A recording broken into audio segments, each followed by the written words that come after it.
Welcome back to a new episode of Wheels of History. Before diving into today's topic, we invite you to subscribe to the channel if you want to see more videos like this one. For you, it's just a small gesture, but for us, it's vital to continue sharing stories of the people and machines that defined an era. Today, we're telling you the story of the Aermacchi Chimera. In the landscape of Italian motorcycles of the 1950s, Aermacchi ventured into uncharted territory, fully fared motorcycles.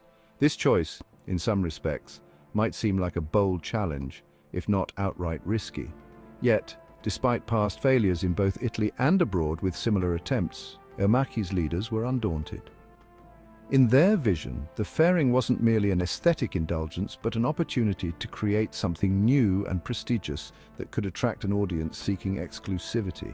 The company didn't just follow the lead of others. With a courage few have displayed in history, it decided to tackle the challenge with great determination. They opted for a popular engine size, the 175cc, but with a four-stroke engine to reflect the elegance and class the company aimed to bring to the market. The engine needed not only to be powerful and reliable, but also to match a meticulously designed appearance, to create a motorcycle that was as beautiful as it was functional.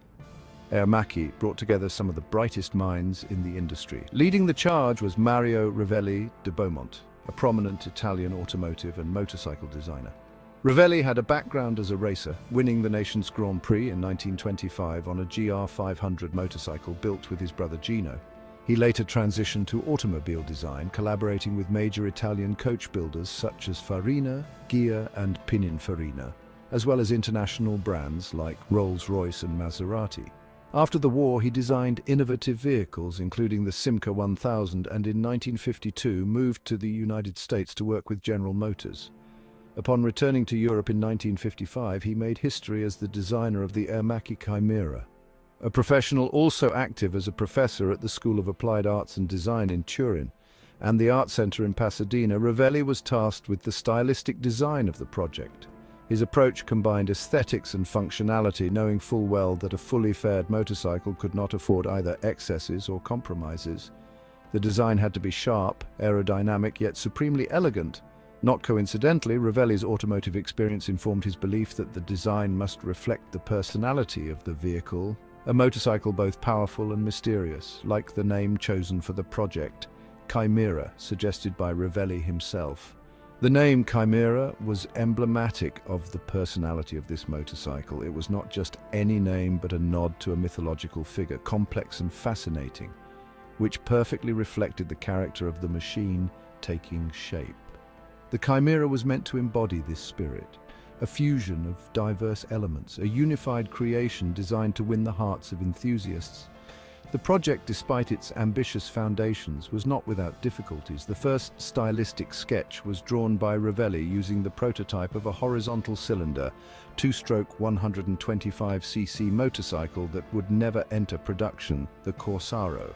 The engineering of the engine was entrusted to Alfredo Bianchi, one of Italy's most experienced designers, who had previously worked for major companies like Alfa Romeo and Parilla. With the help of Francesco Botta, a foundational figure at Aermacchi since his youth, Bianchi developed a 175cc four-stroke engine.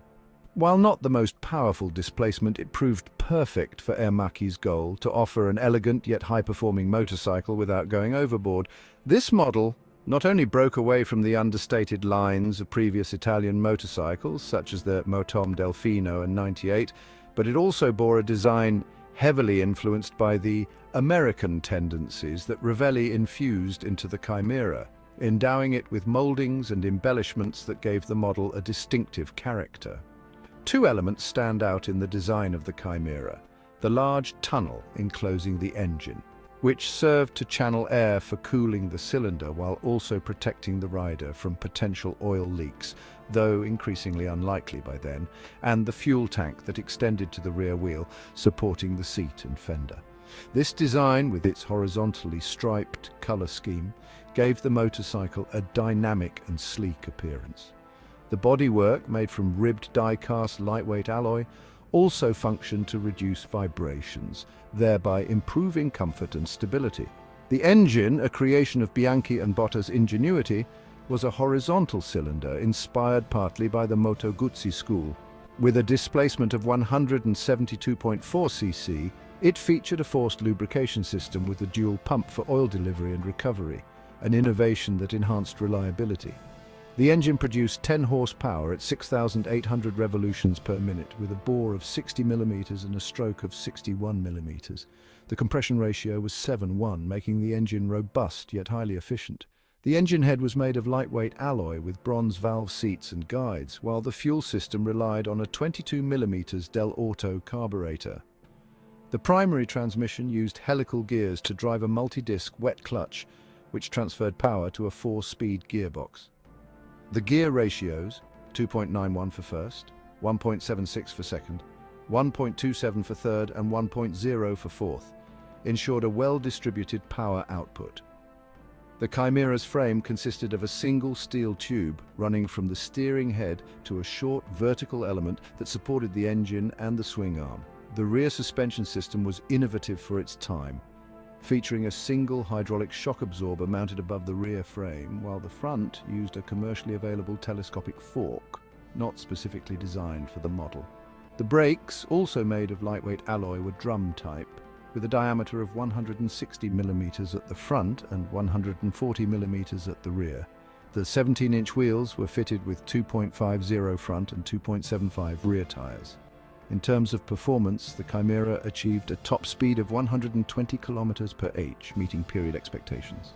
The bike weighed around 120 kilograms, which was relatively heavy but did not hinder its excellent maneuverability and satisfactory performance. In November 1956, at the Milan Motor Show, an event intended to revolutionize the Italian motorcycle scene, Aermacchi unveiled its new creation. The Chimera immediately made an impression at the show. The specialized press, both in Italy and abroad, devoted extensive coverage to the motorcycle, praising it as one of the year's most groundbreaking innovations. Its futuristic aesthetics and design captured everyone's attention. However, as often happens, the market reality did not follow the trajectory of enthusiasm generated at its presentation. Despite Aermacchi's initial expectations, the Chimera did not receive the anticipated acclaim. Dealers, who had been trained and indoctrinated to promote the new model, soon faced tepid and uncertain demand. Price was not a barrier. Although the Chimera cost 10,000, 20,000 lira more than competitors like Benelli, Bianchi or Ducati, Italian motorcyclists were willing to pay for an exclusive bike. The cause of the failure lay in the bike's aesthetics, which concealed the mechanics. Dealers reported that many customers, upon seeing the model, complained, "You can't even see the engine," or "Where's the engine?" The Chimera, with its enveloping bodywork, was too far removed from the traditional image of motorcycles cherished by Italian riders, who were accustomed to seeing the engine prominently displayed, yet the engine was highly respectable. Francesco Botta, who accompanied the prototype to the motor show, remarked that his motorcycle was too new to be accepted. As a specialized magazine wrote in 1957, the Chimera was one of the happiest expressions of inventive fertility, combined with an exquisite sense of art applied to machines, but it also intimidated a large number of potential users who found it too demanding and far removed from their habits. Another factor hindering the Chimera's commercial success was its exclusion from competitive racing. The fairing, banned by the rules of speed and endurance races, deprived the model of a significant appeal to sport motorcycling enthusiasts. The motorcycle, intended to capture the hearts of enthusiasts, encountered a different reality, a stubborn preference for motorcycles that showcased their mechanics, that spoke the language of tradition and sportiness. Its beauty and originality remained over time as a testament to Aermacchi's courage and vision, but they were not enough to capture the collective imagination of Italian motorcyclists of the era. The Chimera ended up evoking a certain awe. Thus, Aermacchi's management realized that while maintaining technical solidity, the bike needed modifications to make it more accessible. The 1957 Salon provided the opportunity to present the new variants to the public, which garnered more interest precisely because of their more sober and traditional aesthetics. The response was to create two nude versions, the 175 Alla Bianca and the Alla Azzurra, which, in addition to removing the fairing, also lacked the monocross.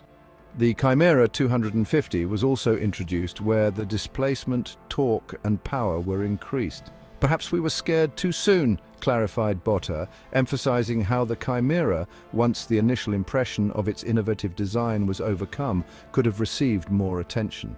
It was a bike that offered a comfortable ride, with a reduced vibration engine and a body free of resonances. The braking was excellent, and the few units sold had never generated reports of mechanical issues.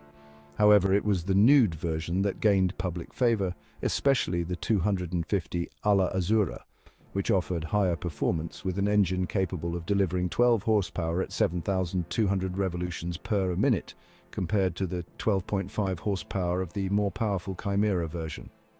In 1958, the prices at the Milan Salon were as follows. The Chimera 175 was sold for 255,000 lire, the Alla Bianca for 220,000 lire, the Alla Rossa for 245,000 lire, the Alla d'Oro for 320,000 lire, the Chimera 250 for 265,000 lire, and the Alla Azzurra for 245,000 lire. Despite this variation in prices, the total production of the Chimera, between the 175 and 250 versions, was significantly lower than expected. The numbers are uncertain, but it is estimated that about 300 units were produced between the two displacements, a number far from what Aermacchi had aimed for. The attempt to relaunch the model with the nude versions had borne some fruit, but not enough to ensure a solid future for the project. The growth in sales was insufficient to offset the industrialization cost of the Chimera. However, the Chimera did not go unnoticed in the history of motorcycling. Despite this failure, the Chimera's design continued to inspire, with the first example being the Perilla Slughi. The nude versions, on the other hand, were more successful, with around 6,500 units produced between 1957 and 1967, many of which were shipped to the United States, where Aermacchi had partnered with Harley-Davidson since 1960. Despite international recognition, with critics from around the world praising the Chimera as a sublime expression of Italian inventiveness and design, the bike failed to find the right balance between innovation and tradition. The Italian public, still deeply rooted in a more practical and sporty view of motorcycles, was not ready to embrace a bike that hid the mechanics from view. We stop here and, as always, remind you that for engine parts and rubber components for Aermacchi and other vintage motorcycles, you can find them on the website thekingofpiston.com. Though the wheels keep turning, the stories remain. Every bike tells a journey and unveils an era. Until the next stop, always on two wheels and with a piece of history.